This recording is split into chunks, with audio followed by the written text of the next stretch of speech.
Hello student, आज की class में बच्चों हम स्टडी करने वाले हैं दर्शन का एक लोकप्रिय सिद्धांत, जिसे हम भारतीय दर्शन और पाश्चात्य दर्शन दोनों में पढ़ेंगे। बच्चों उस सिद्धांत को हम कहते हैं कार्य कारण सिद्धांत। छत्तीसगढ़ एससी की जो मुख्य परीक्षा का जो पाठ्यक्रम है बच्चों, उसमें आपको 4 जगहों पर आपको कार्य कारण सिद्धांत का अध्ययन करना है। तो मैं पहले आपको बता दूं कि कौन कौन सा हमें पढ़ना है। बच्चों, बौद्ध दर्शन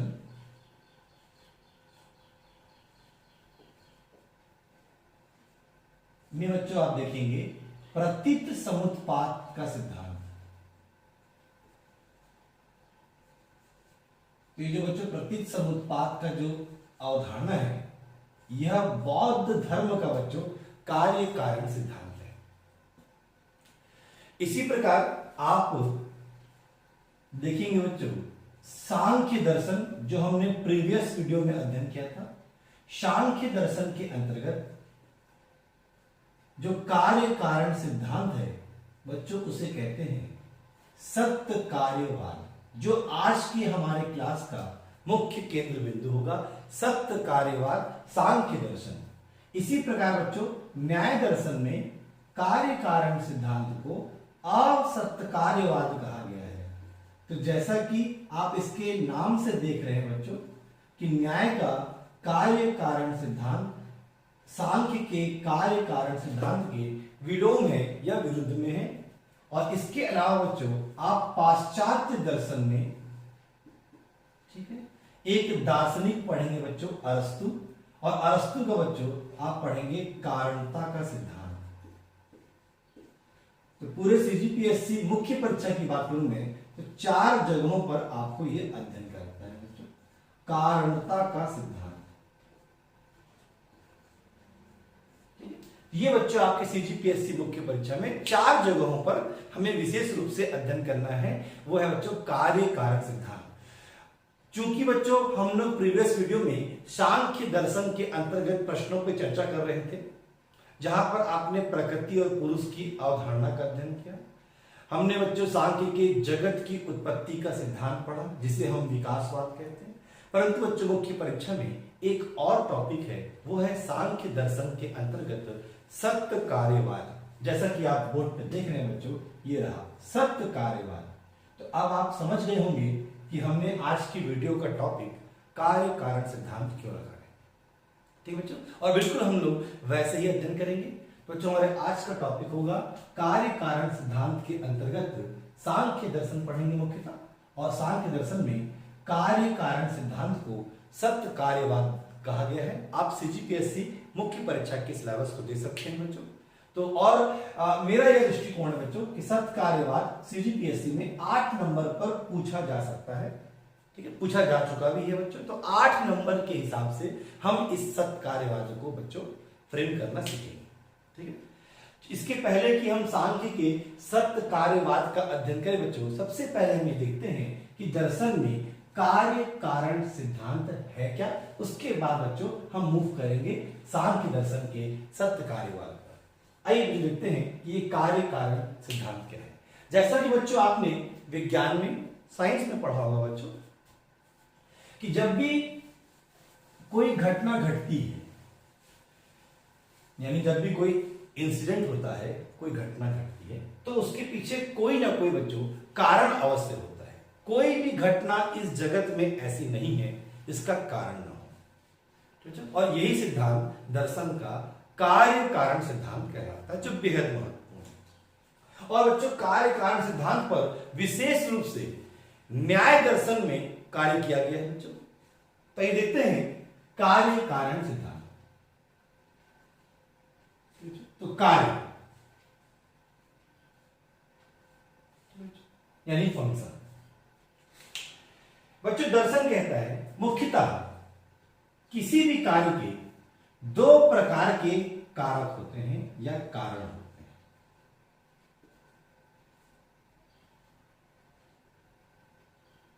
यानी प्रत्येक कार्य के मुख्यतः, देखिए बच्चों मैंने मुख्यतः शब्द का प्रयोग किया है क्योंकि अलग अलग दार्शनिकों ने इसकी संख्या अलग अलग बताई है, पर जनरली अगर लिया जाए तो दर्शन में प्रत्येक कार्य के आपके दो कारक या कारण होते हैं। बच्चों बिल्कुल ध्यान से देखेंगे क्योंकि ये बेस है, आधार है।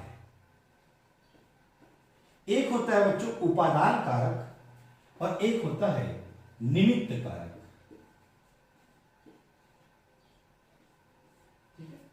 उपादान कारक एवं निमित्त कारक ये होते हैं बच्चों दर्शन में मुख्यतः प्रत्येक कार्य के दो कारक। ठीक है, उपादान कारक एवं निमित्त कारक, जैसा कि आपको बोर्ड पर दिखाई दे रहा है।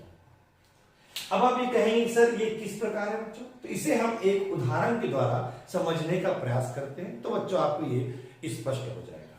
चाहे आपकी मुख्य परीक्षा में सांख्य पूछे, चाहे न्याय पूछे, चाहे अरस्तु पूछे या चाहे बौद्ध दर्शन पूछे, आपको अपना उत्तर लेखन इसी बिंदु से प्रारंभ करना है कि प्रत्येक कार्य की मुख्यतः दो प्रकार के कारक होते हैं, यथा जैसे कि उपादान कारक एवं निमित्त कारक। ये आपका इंट्रोडक्शन होना चाहिए। आइए बच्चों इसको एग्जाम्पल के माध्यम से समझने का प्रयास करते हैं। ठीक है, मान लीजिए बच्चों कि हमें बनाना है घड़ा, जार।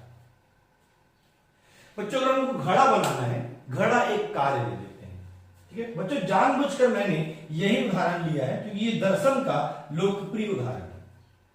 तो बच्चों घड़ा एक कार्य है जिसे संपादित करना पड़ेगा, बनाना पड़ेगा।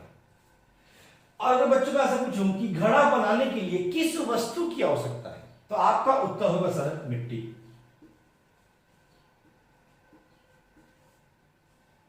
घड़ा मिट्टी से बना, किंतु मिट्टी को लाने से भी क्या मिट्टी स्वयं घड़ा बन जाएगा? क्या मिट्टी कन्वर्ट हो जाएगा घड़े में सर? बिल्कुल नहीं बच्चों, क्योंकि आपको पता है कि मिट्टी से घड़ा बनेगा, ये तो श्योर है। पर मिट्टी से घड़ा बनाने के लिए हमें एक ऐसे कारक की आवश्यकता होगी जिसमें यह दक्षता हो, जिसमें यह योग्यता हो कि वह मिट्टी से घड़े को बना सके। और आई थिंक बच्चों ये है कुम्हार।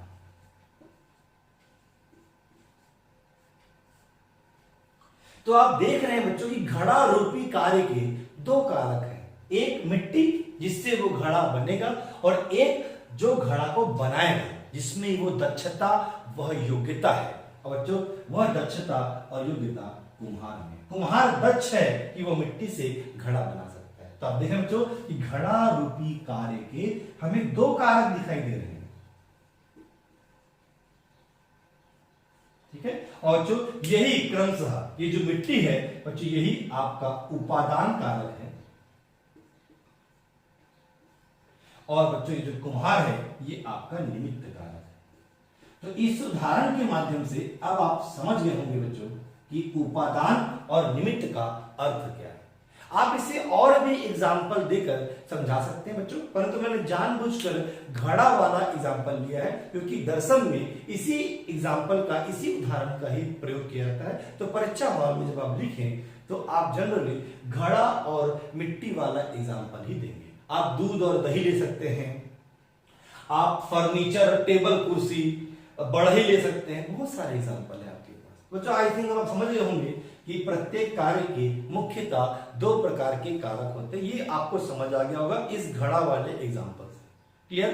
अब अच्छा रखना कि दोनों का विशेष महत्व है। अगर मिट्टी नहीं होगा तो कुम्हार कितना भी टैलेंटेड हो, बिना मिट्टी के वो घड़ा नहीं बना सकता। ठीक, अगर आपके पास मिट्टी है, मिट्टी आपने एकत्र कर दी है, अगर आपके पास कुम्हार नहीं है बच्चों तो मिट्टी से घड़ा स्वयं परिवर्तित नहीं होगा। अर्थात कार्य के लिए दोनों कारक का होना आवश्यक है, ऐसा आप लिखेंगे। तो बच्चों ये जनरल एक थ्योरी होगी कि कार्य के दो कारक होते हैं। बच्चों इस उपादान कारक को इंग्लिश में मटेरियल कॉस्ट कहते हैं। मैं इसलिए कह रहा हूं बच्चों क्योंकि इंग्लिश में जब हम कहते हैं मटेरियल कॉस्ट तो वहां पर समझना आसान हो जाता है। मटेरियल मतलब वह कार्य जिससे बनेगा उसे कहते हैं उपादान। निमित्त कारक को इंग्लिश में कहते हैं बच्चों एफिशिएंट कॉस्ट। एफिशिएंट बना है एफिशिएंसी से, और जिसका हिंदी मीनिंग होता है बच्चों दक्षता। अर्थात ये वह कारक है जिसके पास वह दक्षता, वो एफिशिएंसी है कि वो उपादान कारक से कार्य को संपादित कर सकता है। तो आई थिंक बच्चों आपको समझ आ गया होगा कि कार्य कारण सिद्धांत क्या है। अब हम बच्चों मूव करेंगे, जो हमारा टॉपिक है सांख्य दर्शन के अंतर्गत सत्य कार्यवाद, जो कोई नवीन थ्योरी नहीं बच्चों, बल्कि वो यही सांख्य दर्शन का कार्य कारण सिद्धांत है, जिसे हम पढ़ेंगे। और बच्चों उसे हम कहते हैं सत्य कार्यवाद। तो अगर परीक्षा में आपके ये प्रश्न पूछा जाता है कि सांख्य दर्शन के अंतर्गत सत्य कार्यवाद की अवधारणा को समझाएं, तो आप समझ जाइएगा बच्चों कि वह आपसे सांख्य दर्शन के अंतर्गत कार्य कारण सिद्धांत को पूछ रहा है। और बिल्कुल बच्चों आप अपना उत्तर यहीं से प्रारंभ करेंगे कि सांख्य दर्शन के कार्य कारण सिद्धांत को सत्य कार्यवाद कहा जाता है। मुख्यतः प्रत्येक कार्य के दो प्रकार के कारक होते हैं, यथा उपादान कारक एवं निमित्त कारक। यहीं से अपना उत्तर लेखन प्रारंभ करेंगे। अब आते हैं बच्चों हम सांख्य दर्शन के सत्य कार्यवाद, ठीक है, जो बेहद महत्वपूर्ण बच्चों और 8 नंबर। आइए देखते हैं सांख्य दर्शन का सत्य कार्यवाद। जैसा कि विद्यार्थी आपको दिखाई दे रहा होगा कि सत्य कार्यवाद में दो शब्द हैं, ठीक है। एक है बच्चों सत्य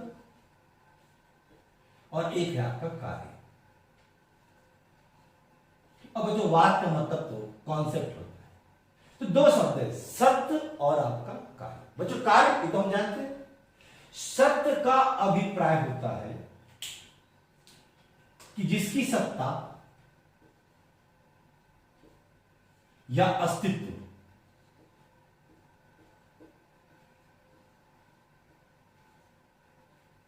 हमेशा रहे।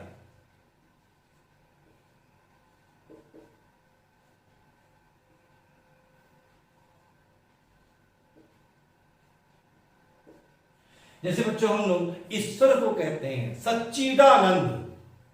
अगर आपने कभी घर में कथा वथा होती होगी तो आप पंडित जी को ये बोलते सुने होंगे, सच्चिदानंद महाराज की जय। यानी बच्चों हम ब्रह्म को या ईश्वर को सच्चिदानंद कहते हैं। सच्चिदानंद में जो प्रारंभिक शब्द बच्चों वो है सत्य चित्त आनंद। तो सत्य का मतलब ये है बच्चों कि जो ईश्वर है, जो ब्रह्म है, उसकी सत्ता सदैव रहती है, ठीक बच्चों। तो सत्य का मतलब होता है जिसका अस्तित्व हमेशा रहता है। और बच्चों कार्य है ना। अब देखिए इसी से ही मैं आपको सांख्य दर्शन के अंतर्गत सत्य कार्यवाद की अवधारणा को समझाता हूं। ध्यान दीजिएगा बच्चों बोर्ड पर विशेष रूप से। देखिए क्या है बच्चों, सांख्य कहता है, ध्यान दीजिए बच्चों, मैं 3 लाइन में खत्म कर दूंगा। बच्चों अभी हम पढ़े कि प्रत्येक कार्य के 2 कारक होते हैं, यथा उपादान कारक एवं निमित्त कारक। तो सांख्य दर्शन ये कहता है बच्चों कि जो कार्य है और ये जो उसका उपादान कारक है, सांख्य दर्शन ये कहता है बच्चों कि जो कार्य है वह अपने उपादान कारक में पूर्व से विद्यमान रहता है।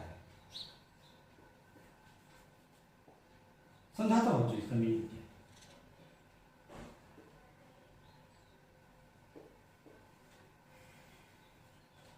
पूर्व से विद्यमान, और शायद बच्चों इस पूर्व से विद्यमान को ही हम लोग सत्य कहते हैं।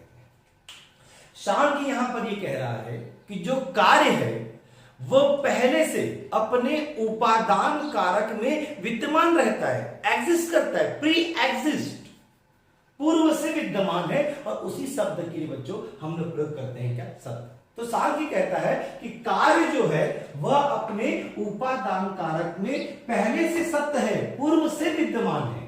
अब आपके मन में बच्चों ये प्रश्न आ रहा होगा कि सर कैसे, ठीक है। तो 2 मिनट देंगे बच्चों फिर समझ आएगा। तो कार्य अपने उपादान कारक में पूर्व से विद्यमान है, ऐसा बच्चों आपका सांख्य कह रहा है, ठीक है। तो सांख्य दर्शन का मानना है कि कार्य उपादान कारक में पूर्व से विद्यमान होता है। इसका मतलब यह बच्चों कि सांख्य दर्शन ये कहना चाह रहा है कि जो कार्य है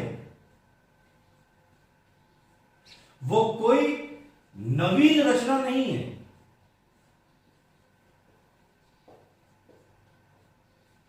तो कार्य कोई नवीन रचना नहीं है, ऐसा कह रहा है कौन, सांख्य। यानी सांख्य कहना चाह रहा है कि कार्य होता ही नहीं है। एक्चुअल में जो कार्य है वो पहले से अपने उपादान कारक में रहता है। तो कार्य इट्स नॉट अ क्रिएशन, तो कार्य कोई नवीन रचना नहीं है, ऐसा सांख्य का मत है। क्यों मत है ऐसा? क्योंकि वो कहता है कि कार्य तो पहले से छिपा हुआ है। किसमें? उपादान कारक में। तो प्रश्न उठता है सर कि अगर कार्य अपने उपादान कारक में छिपा हुआ है तो हमें दिखाई क्यों नहीं देता? और बच्चों इसको हम ले लेते हैं एक उदाहरण के द्वारा। इसी के पैनल में ही हम एग्जांपल ले लेते हैं।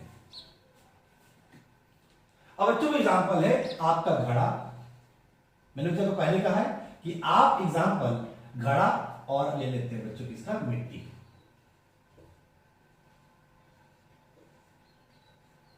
ये रहा तो घड़ा और मिट्टी है ना।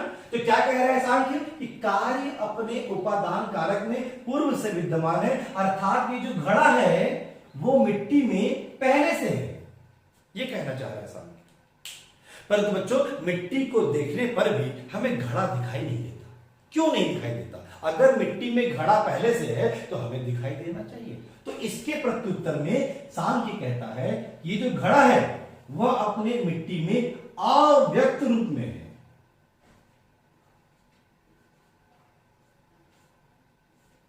अव्यक्त मतलब नॉट डिस्क्राइब्ड, अभी वो डिस्क्राइब नहीं हुआ है, वो कण के रूप में विद्यमान है। और इसे अव्यक्त से व्यक्त करने के लिए ही निमित्त कारक की आवश्यकता है। तो सांख्य दर्शन यह मानता है बच्चों कि जो निमित्त कारक है वो कोई सृजन या कोई निर्माण नहीं करता। निमित्त कारक का सिर्फ कार्य इतना है कि जो कार्य अपने उपादान कारक में अव्यक्त रूप में है उसे अव्यक्त से व्यक्त करने का कार्य, ये कार्य है किसका? निमित्त कारक का। कार्य तो पहले से छिपा हुआ है किसमें? मिट्टी में। पर छिपा हुआ है तो वो किस रूप में है बच्चों? वो अव्यक्त रूप में है, और उसे अव्यक्त से व्यक्त करने के लिए ही मात्र आवश्यकता है किसकी? निमित्त कारक की। ठीक है बच्चों, तो सांख्य दर्शन स्पष्ट करता है कि कार्य कोई रचना या कोई कंस्ट्रक्शन या कोई सृजन नहीं है। कार्य तो अपने उपादान कारक में पहले से विद्यमान रहता है, सत्य रहता है। कैसे? तो एग्जांपल में लिया जाए बच्चों तो घड़ा मिट्टी में पहले से है, छुपा हुआ है। छुपा हुआ बच्चों हम लोग दार्शनिक भाषा में कहते हैं कि घड़ा मिट्टी में अव्यक्त रूप में है, इसलिए हमें दिखाई नहीं देता। और इसे अव्यक्त से व्यक्त करने का कार्य, सिर्फ यही कार्य बच्चों किसका है? निमित्त कारक का है। तो बच्चों सांख्य का यह अवधारणा यह स्पष्ट कर रहा है कि कार्य अपने कारक में पूर्व से सत्य है, इसलिए इस अवधारणा को बच्चों हम कहते हैं सत्य कार्यवाद। यानी कार्य अपने कारक में सत्य होता है, इसलिए इस अवधारणा का बच्चों नाम पड़ गया क्या? सत्य कार्यवाद। बच्चों मैंने को पहले कहा है कि ये 8 नंबर पर पूछा जाने वाला प्रश्न है सीजीपीएससी मुख्य परीक्षा में, तो बिल्कुल उसी के अनुसार ही इसे आपको तैयार करना है। अब अगर और पढ़ना चाहे बच्चों तो ये बहुत बड़ा है, लगभग 300 से लेकर 400 शब्दों में भी हम चाहें तो सांख्य दर्शन के सत्य कार्यवाद को लिख सकते हैं। परंतु बच्चों अगर आप मेरे पर विश्वास करते हैं तो ये 8 नंबर से ऊपर नहीं आएगा, तो बिल्कुल आप उसी के लिए इसे फ्रेम करिए। ठीक बच्चों, तो ये कंटेंट हो गया। तो सांख्य क्या मानता है कि कार्य कोई नवीन रचना नहीं है, एक्चुअली कार्य होता ही नहीं, कार्य तो अपने उपादान कारक में पूर्व से विद्यमान है, सत्य है। एग्जाम्पल, घड़ा मिट्टी में पहले से होता है, बस किस रूप में होता है? अव्यक्त रूप में होता है, और उसे अव्यक्त से व्यक्त करने का कार्य वो होता है बच्चों किसका? निमित्त कारक का। तो यहां तक बच्चों आपका कंप्लीट हो गया होगा, है ना बच्चों। कार्य कारण सिद्धांत ये हमने अध्ययन कर लिया, सांख्य का सत्य कार्यवाद। किंतु बच्चों दर्शन में एक विशेष बात यह है कि कोई भी अगर सिद्धांत या अवधारणा प्रतिपादित की जाती है तो उसके पीछे तर्क दिया जाता है, लॉजिक दिया जाता है। आखिर सांख्य ने जब ये कहा कि कार्य पहले से विद्यमान है तो इसके समर्थन में सांख्य को बच्चों देना पड़ेगा तर्क। तो मैं आपको 1-2 तर्क बता रहा हूं और इसे भी आप अपने उत्तर में लिखिएगा, तो 8 नंबर के लिए आपका पूरा फ्रेम तैयार हो जाएगा। जितना अभी तक बोर्ड में है इतना आप लिखेंगे। इसके अलावा अपने इस सत्य कार्यवाद के समर्थन में। ठीक है बच्चों, अब आपको सांख्य देगा बच्चों कुछ तर्क या आर्गुमेंट्स। ठीक है बच्चों, देखिए एक बात याद रखिएगा कि दर्शन में जब भी कोई सिद्धांत प्रतिपादित होता है तो उसमें तर्क दिए जाते हैं, और यह आवश्यक नहीं कि वो तर्क आपको उचित लगे। तर्क केवल तर्क होता है बच्चों, वो सही और गलत नहीं होता। हर व्यक्ति के तर्क उसके मतानुसार होते हैं। ठीक है, तो ये सांख्य का अपना मत है। तो ये नहीं बच्चों की पढ़ने के पश्चात आप इस पर शुरू हो जाए पीएचडी करना, तो कभी ये प्रयास नहीं करना। ये सांख्य के तर्क है। ठीक है, हमारे या आपके तर्क नहीं है। अब देखिए जो तर्क क्या होता है। ठीक है, तर्क लॉजिक कहते हैं बच्चों बीच में, या आर्गुमेंट्स कहते हैं। किस बात के लिए तर्क देगा बच्चों? वो इस समर्थन में कि कार्य पहले से अपने उपादान कारक में विद्यमान है, इस बात के समर्थन के लिए देखिए सांख्य तर्क देगा बच्चों। देखिएगा बोर्ड पर, इस तर्क से कहीं ना कहीं आप भी शायद सहमत हो जाए। ठीक है बच्चों, एग्जाम्पल लेते हैं।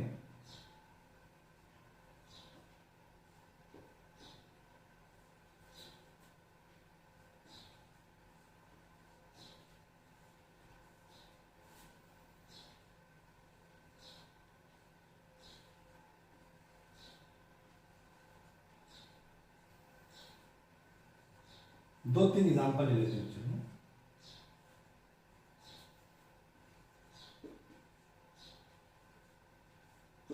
ये बच्चों मैंने बोर्ड पर कुछ एग्जाम्पल लिए।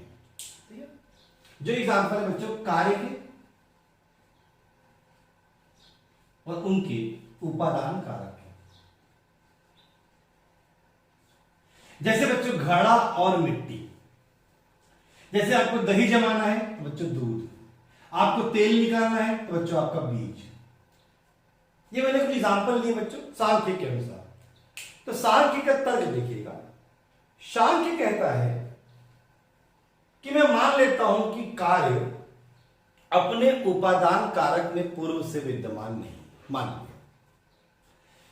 तो सांख्य फिर ये कहता है कि फिर किसी भी उपादान कारक से, अगर सत्कार्यवाद नहीं है तो किसी भी उपादान कारक से आप कोई भी कार्य कर लीजिए। जैसे सांख्य कहता है कि मैं आपको पत्थर ला के दूं, पत्थर, और ये कहूं कि इस पत्थर से तेल निकाल के दिखाइए, तो आप कहेंगे अरे सर ये कौन सी बात कर रहे हो, पत्थर से तेल कैसे निकलेगा? मैं आपको पानी दूं, जल, और कहूं कि जल से जमा के दिखाइए क्या? दही। तो आप कहेंगे सर कैसे व्यर्थ की बातें कर रहे हो। तो सांख्य कहता है कि चूंकि पानी से दही नहीं जम सकता, पत्थर से तेल नहीं निकल सकता, तो इसका अभिप्राय यह हुआ कि जो कार्य है उसके लिए एक निश्चित कारक की आवश्यकता होती है। अगर आपको दही जमाना है तो आप मार्केट से दूध लेके आएंगे। अगर आपको तेल निकालना है तो बच्चों आपको क्या चाहिए? बीज। इसी बात को सांख्य पकड़ लेता है और यही कहता है सांख्य कि यदि कार्य अपने उपादान कारक में पूर्व से विद्यमान नहीं है तो फिर आप किसी भी कारक से कोई भी कार्य कर सकते हैं, जो संभव नहीं है, क्योंकि हमें पता है कि निश्चित कार्य के लिए एक निश्चित पदार्थ की आवश्यकता होती है, अर्थात उस पदार्थ में ही संभावना है। दूध में ही संभावना है कि वो दही बन सकता है, बीज में ही संभावना है कि वो तेल बन सकता है, और यही तो है बच्चों सत्कार्यवाद। और अगर ऐसा नहीं है तो फिर पत्थर से निकाल के दिखाइए तेल, आप पानी से जमा के दिखाइए आप दही, जो आपका नेवर पॉसिबल है, इम्पॉसिबल है। अर्थात कार्य अपने उपादान कारक में विद्यमान रहता है, इसलिए मिट्टी से ही घड़ा बनेगा, दूध से ही दही जमेगा, और बीज से ही बच्चों निकलेगा क्या? तेल। अगर ये इंटरचेंज कर दिया जाए और अगर ये हो पाता तो फिर सांख्य का सत्य कार्यवाद असिद्ध हो जाता। सांख्य ने अपने सत्य कार्यवाद की सिद्धि के लिए एक सामान्य सा तर्क दिया, और बच्चों कहीं ना कहीं आप भी इस तर्क से सहमत होंगे कि हमें दही जमाने के लिए दूध की आवश्यकता होती है। क्या किसी और कंटेंट से दही जमेगा? नहीं। इसका दूसरा अभिप्राय है बच्चों कि दूध ही है जो दही बन सकता है, अर्थात ये दही अपने अव्यक्त रूप में दूध में पहले से विद्यमान था। ये घड़ा अव्यक्त रूप में मिट्टी में विद्यमान था। इसी प्रकार यह तेल बीज में अव्यक्त रूप से विद्यमान था। बस इसे अव्यक्त से व्यक्त करने का कार्य बच्चों को किया है निमित्त कारक ने। चाहे पहले उदाहरण में कुम्हार हो, दूसरे उदाहरण में लैक्टोबैसिलस हो, चाहे तीसरे एग्जाम्पल में बच्चों कोल्हू का बैल।